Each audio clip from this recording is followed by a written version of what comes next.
Primetime news this evening. Several communities flooded in St. Catherine after bout of heavy rain. JPS to get overseas help as it seeks to restore power island-wide. And damage to the agriculture sector following the passage of Hurricane Beryl is estimated at nearly $5 billion.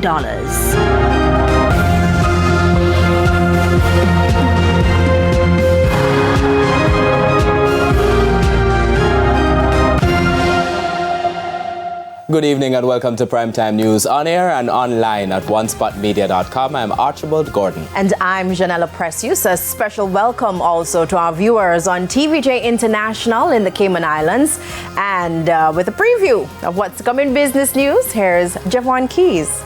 Well, Janella, the latest Business and Consumer Confidence survey has indicated that business confidence is lower than it was in the first quarter. I'll have that plus what's going to be happening for R.A. Williams. Well, they hope to triple their revenues in the next few years. So I'll have the details of those stories a little later on in the business day. And you know what I care about, track and field. So today was a hot day on the track. Spencer Darlington is here with a preview of Primetime Sports.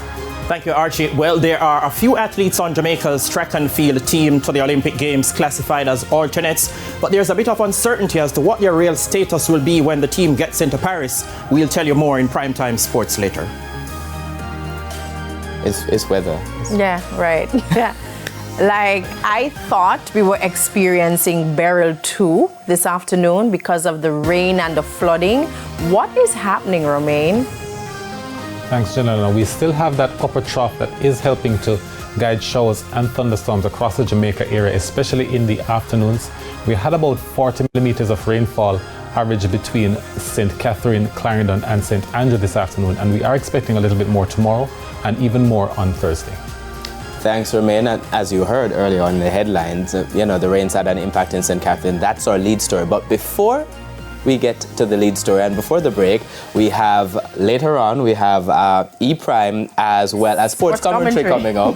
But before the break, the feedback question. And here's our feedback question this evening. We're asking, what are your thoughts on the announcement that Jamaica will receive overseas help to restore power in areas hard hit by Hurricane Beryl? You can share your comments online, facebook.com/televisionjamaica, and you can post on X at TVJ News Center.